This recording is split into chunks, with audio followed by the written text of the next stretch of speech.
क्या आपको याद है माइक्रोमैक्स का वो famous tagline nothing like anything? एक वक्त था जब माइक्रोमैक्स इंडिया का नंबर 1 स्मार्टफोन सेलिंग ब्रांड था। फिर धीरे धीरे मार्केट में चाइनीज स्मार्टफोन का एंट्री हुआ और मार्केट में आए हुए सिर्फ 2 साल भी नहीं हुआ था, चाइनीज स्मार्टफोन ने इंडियन ब्रांड को मार्केट से उठाकर बाहर फेंक दिया और सिर्फ 2 साल के अंदर ही मार्केट का 39% रिप्लेस कर लिया। आज की डेट में चाइनीज ब्रांड Xiaomi इंडिया का नंबर 1 स्मार्टफोन सेलिंग ब्रांड है। आपको तो पता ही है इंडिया चाइना डिस्प्यूट बॉर्डर के बारे में, जो कि इंडिया पाकिस्तान बॉर्डर जैसा एक नेवर एंडिंग इशू है और इस चीज से चाइनीज गवर्नमेंट को फायदा ना होने की वजह से चाइना इंडियन मार्केट को अनडायरेक्टली कैप्चर करने का प्रयास कर रहा है और इसी वजह से इंडियन गवर्नमेंट ने पहले चाइनीज एप्लीकेशन पर बैन लगाया और अब 12,000 से कम कीमत वाला चाइनीज स्मार्टफोन को बैन करने का ऐलान किया। नमस्कार दोस्तों, चाइनीज बिजनेस मॉडल स्ट्रेटेजी ने पूरी दुनिया के अंदर एक खौफ फैला के रखा है और इंडियन गवर्नमेंट इसी जाल से बचने की प्रयास कर रहा है। लेकिन अचानक ऐसा क्या हो गया जो 5 साल बाद इंडियन गवर्नमेंट 12,000 से कम कीमत वाला चाइनीज स्मार्टफोन को बैन करने का ऐलान करता है? तो आज की इस वीडियो में यही एक्सप्लेन करने की कोशिश करूंगा कि क्यों इंडियन गवर्नमेंट 12,000 से कम कीमत वाला चाइनीज स्मार्टफोन को बैन करने की ऐलान करते हैं।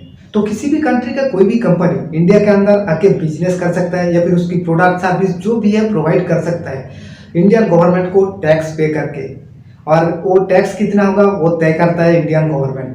जैसा कि शायद आपने टेस्ला की वो स्टोरी सुना ही होगा। टेस्ला ने चाइना के अंदर टेस्ला कार मैन्युफैक्चरिंग किया और जब उस कार को इंडिया के अंदर सेलिंग करने आया तो इंडियन गवर्नमेंट ने उस कार के ऊपर कार की प्राइस जितना टैक्स लगा दिया और इसी वजह से टेस्ला इंडिया में उतना सफल नहीं रहा। अब इंडिया के अंदर अगर चाइनीज बिजनेस मॉडल स्ट्रेटेजी को देखा जाए तो अगर आप एक एंटरप्रेन्योर की नज़रों से देखते हो तो चाइनीज बिजनेस मॉडल स्ट्रेटेजी बहुत ही कमाल का है। साल 2015 में मार्केट में नया स्मार्टफोन लॉन्च हुआ, तब चारों तरफ इंडियन ब्रांड ही छाया हुआ था, चाहे वो ऑनलाइन ई कॉमर्स वेबसाइट हो या फिर एक ऑफलाइन स्टोर। तब चाइना ने क्या किया? चाइना ने बहुत ही बारीकी से यूजर्स की नीड को ऑब्जर्व किया और देखा इंडियन ब्रांड की ओर कि इंडियन ब्रांड कितनी कीमत में क्या क्या चीज़ें प्रोवाइड करती है यूजर्स को। और चाइनीज ब्रांड ने उस सेम कीमत में बहुत ही ज़बरदस्त फीचर्स और क्वालिटी के साथ चाइनीज स्मार्टफोन लॉन्च कर दिया इंडियन मार्केट में और धीरे धीरे लोग चाइनीज स्मार्टफोन ब्रांड की ओर अट्रैक्ट होने लगा। और जैसे लोग चाइनीज स्मार्टफोन ब्रांड की ओर अट्रैक्ट होने लगा तो चाइनीज ब्रांड ने और भी कम कीमत में और भी ज़बरदस्त फीचर्स के साथ स्मार्टफोन प्रोवाइड करने लगा यूजर्स को।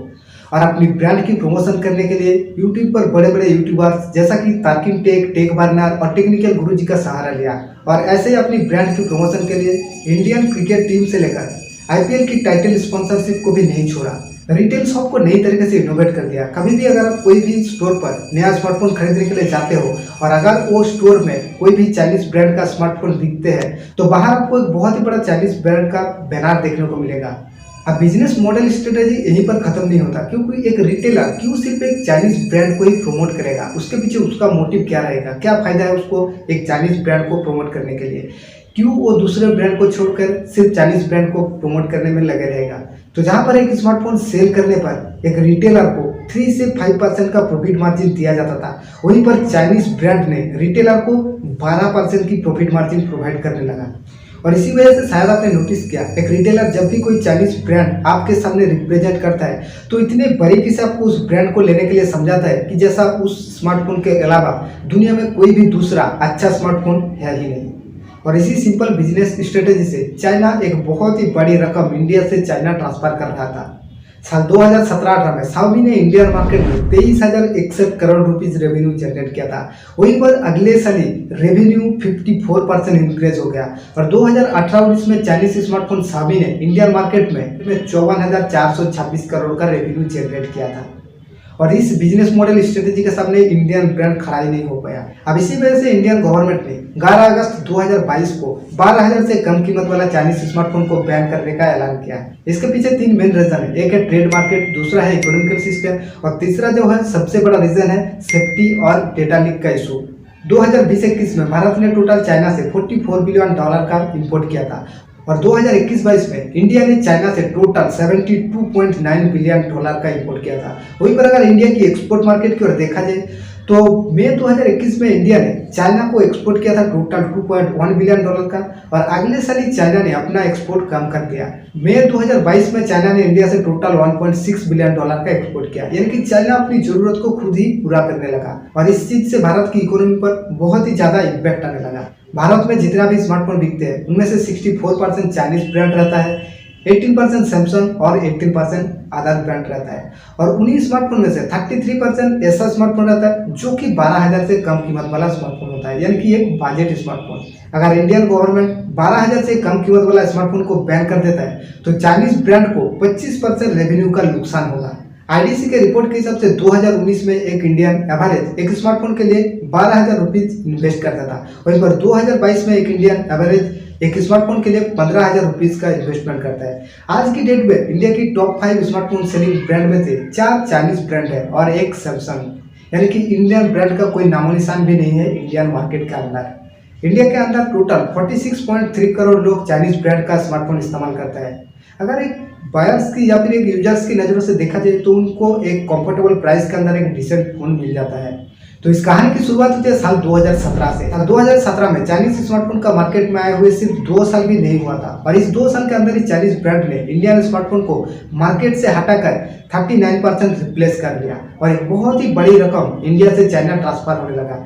अब इस चीज़ को भी अगर एक वक्त के लिए एक्सेप्ट कर लिया जाए, लेकिन क्या चाइनीज स्मार्टफोन का इंडियन मार्केट में होना गवर्नमेंट और यूजर्स के लिए सेफ है? तो इसका जवाब है बिल्कुल सेफ नहीं है। अब बहुत सारे लोगों के मन में एक सवाल आएगा कि मैं तो सिर्फ चाइनीज ब्रांड इस्तेमाल करता हूँ, किसी भी तरीके की कोई भी चाइनीज एप्लीकेशन इस्तेमाल नहीं करता हूँ, तो मेरा जो पर्सनल डाटा है वो लीक होने का तो कोई पॉसिबिलिटी है ही नहीं क्योंकि मैं चाइनीज एप्लीकेशन इस्तेमाल करता नहीं हूँ। तो ये एक मिथ है। अगर आप चाइनीज एप्लीकेशन नहीं भी इस्तेमाल करते हो तो भी, अगर आप चाइनीज ब्रांड का स्मार्टफोन इस्तेमाल करते हो तो भी आपकी डेटा लीक होने का पॉसिबिलिटी बहुत ही ज़्यादा है।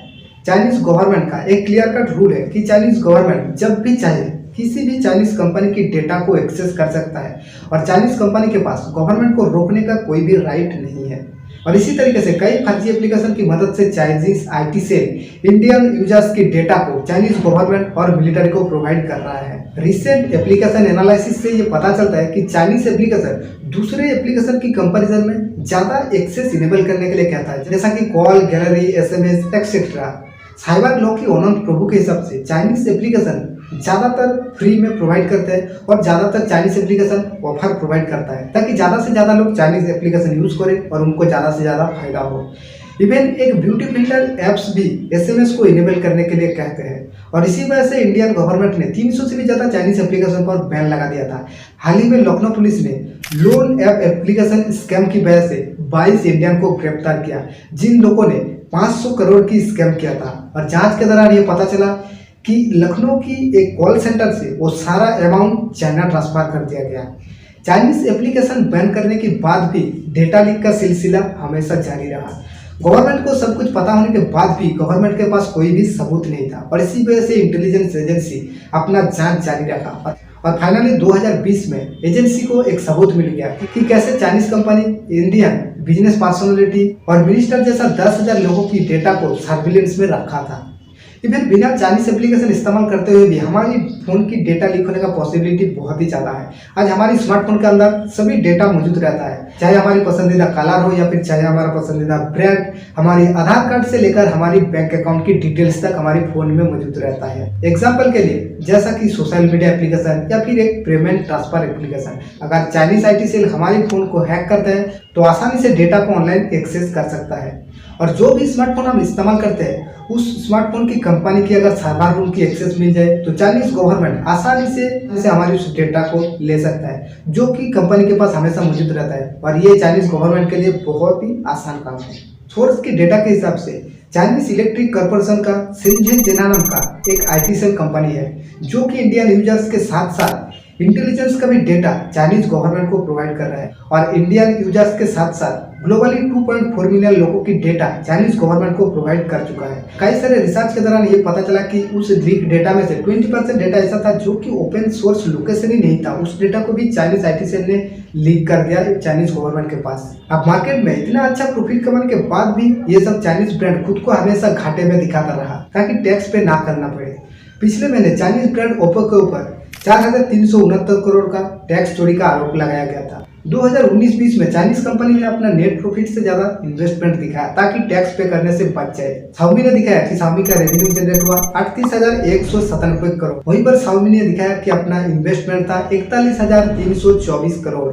यानी कि 3,127 करोड़ का नुकसान होगा सभी का इंडियन मार्केट के अंदर। ओप्पो ने अपना नेट इनकम दिखाया 38,756 करोड़, वहीं पर अपना इन्वेस्टमेंट दिखाया 41,721 करोड़, यानी कि ओप्पो का 2,965 करोड़ का नुकसान हो गया। वीवो ने अपना नेट इनकम दिखाया 25,124 करोड़, वहीं पर अपना इन्वेस्टमेंट दिखाया 25,472 करोड़, यानी कि वीवो का भी मार्केट में 348 करोड़ का नुकसान हो गया। अगर इतना सारा नुकसान हो रहा है मार्केट में, फिर भी चाइनीज ब्रांड मार्केट में इतना सारा स्मार्टफोन कैसे प्रोवाइड कर रहा है और इतना सारा स्टोर को कैसे मेंटेन कर रहा है। वीवो की स्कैम को अगर एक्सप्लोर किया जाए तो वीवो ने 2021-22 में 1,25,185 करोड़ का रेवेन्यू का टैक्स बचाने के लिए 22 फर्जी सेल कंपनी के जरिए 62,476 करोड़ रुपए चाइना ट्रांसफर कर दिया था। और ऐसा बहुत सारी चाइनीज कंपनी है जो कि स्कैम करके टैक्स बचाकर इंडिया से पैसा चाइना ट्रांसफर कर देता है। लेकिन अभी तक सिर्फ 5 ही स्मार्टफोन कंपनी का नाम सामने आया, जिनमें से ओप्पो, वीवो, रियलमी, शाओमी और हावी। अगर इंडियन गवर्नमेंट 12,000 से कम कीमत वाला चाइनीज स्मार्टफोन को बैन करता है तो इसमें एक तरफ से थोड़ी सी तो इंडियन गवर्नमेंट की इकोनॉमी में चेंजेस देखने को मिल सकता है, और दूसरा ये है कि इंडियन ब्रांड को एक अपॉर्चुनिटी मिलेगा फिर से मार्केट में अपनी जगह को क्रिएट करने के लिए। अब गवर्नमेंट का ये फैसला कितना सही है ये तो वक्त ही बता सकता है। आपके हिसाब से क्या गवर्नमेंट का ये फैसला सही है या गलत है, हमें कमेंट में जरूर बताइए। Thank you so much for watching this video. Wish you all the best.